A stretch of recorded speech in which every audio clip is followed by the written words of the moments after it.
code vein was a positive surprise to me. Initially it looked like a Dark Souls copy with anime characters, which was a total turnoff for me, but then I read that it features co-op and I thought to myself that might be a great way to introduce the game to my wife. As it turns out, I was wrong, but I'll tell you a bit more about it later. First, let's talk about the game from a technical point of view. If you want to play it in ultra-wide, you will be disappointed to find out that the only way to do it is by using a hex editor. This sucks, but luckily there are modders out there who have done the groundwork for us noobs who aren't good at doing that kind of stuff. So I have placed a link down in the description of this video on how to edit the game step by step so that it works in both 32:9 and 21:9. Once you do it, the game will run beautifully, and given how easy this fix is, I have to wonder why not simply build it in from the start. When will these developers learn? Anyway, before I start ranting, I'd rather continue with my review. The game looks okay at best. The visuals are dated, but I got used to it pretty quickly and it didn't bother me too much. At least the levels are varied and offer a change in scenery. You will notice several things very early on. First of them is the fact that our character is a silent dumbass. I absolutely hate how lazy developers get with silent protagonists. It's almost never reasonable or warranted. Another thing is that the game almost instantly offers you a companion, and unlike Dark Souls, they are here to stay. You can play through the whole game with someone alongside of you. The companions can be switched as you unlock more and more story-related NPCs, and they aren't just there to distract enemies. No, they're actually quite competent, giving you information about your surroundings, fighting, reviving you if you die, and sometimes kicking even more ass than you do. It was a delight to have them along, and while it does make the game easier, it never actually made the game easy. Some people play Dark Souls and Souls-like games solely for the difficulty. To me, however, these games hold a different kind of allure. They are usually just fun to play and designed well, so the difficulty can at times feel like an annoyance. As a matter of fact, being able to have a companion not only changes that, but it also changes the whole feeling of the game. Personally, I'm a team player, and working together with other people, or NPCs in this case, really does appeal to me. So I had planned to play this whole game in co-op with my wife. But unfortunately, the co-op is not what I thought it would be. There are many restrictions for the summoned player. For one, the progress is not saved and you can't rest at the game's version of a Dark Souls bonfire, meaning that you cannot recharge or level up while you have a friend summoned. This means that I would have to summon my wife, do a whole level with her, and then be summoned by her and do the level for her as well. We both progress to the next level in this way, because the progress is not saved for the player who has been summoned, only for the host. Basically, the host can do everything and the summoned guy is just there to help, can't do anything else. We would have to play each level twice. That's the only way for us both have to have the same progression and be able to consistently be summoned by the other, which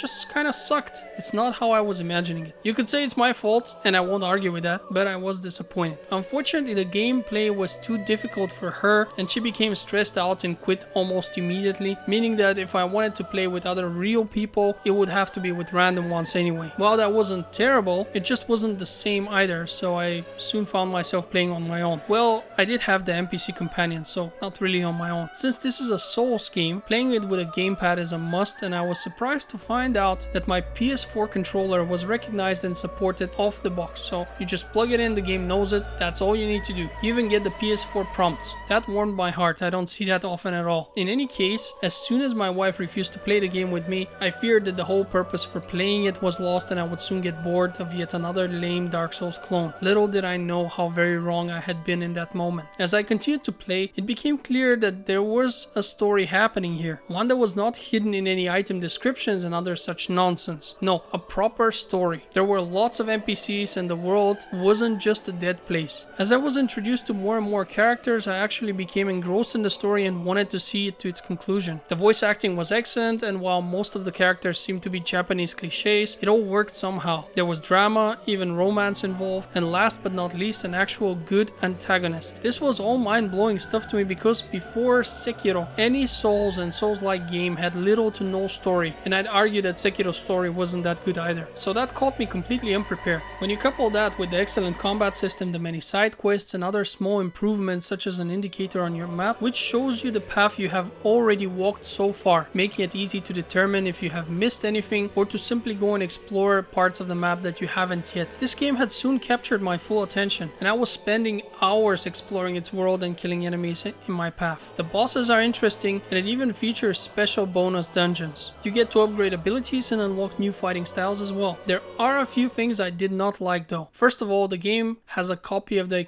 iconic Ornstein and Smoke fight from Dark Souls. This felt forced and completely unnecessary, especially because it's almost a one-to-one copy. One slow and one fast guy. When one is taken down, the other one gets powered up. It's literally the same fight. You get to fight so many interesting enemies and bosses, I honestly failed to see the point of copying this one. There was also a level which was effectively a maze, so it took me forever to find the correct path. And I mean hours of walking around. That was very frustrating. For completionists such as myself, exploring every part of every level is very important and part of the fun. The game actually tells you how much you have explored, so when I saw that the maze level wasn't done, I had to go back and try to find the parts that I had missed. The secrets are definitely worth finding as they reward you with unique skills and equipment, but I could have gone without the maze level honestly. Another thing that bothered me at times were the overly long cutscenes, especially during the memory fragment parts of them. These are parts where you move around with your character and different scenes unfold as you traverse through the memory. This could have simply been made into a single cutscene since the walking in between is slow and simply forces you to do a boring stroll. At some point I simply started skipping them, meaning that I missed a bit of the story due to it. The normal cutscenes on the other end were entertaining and well made. They even feature some pretty nice looking combat.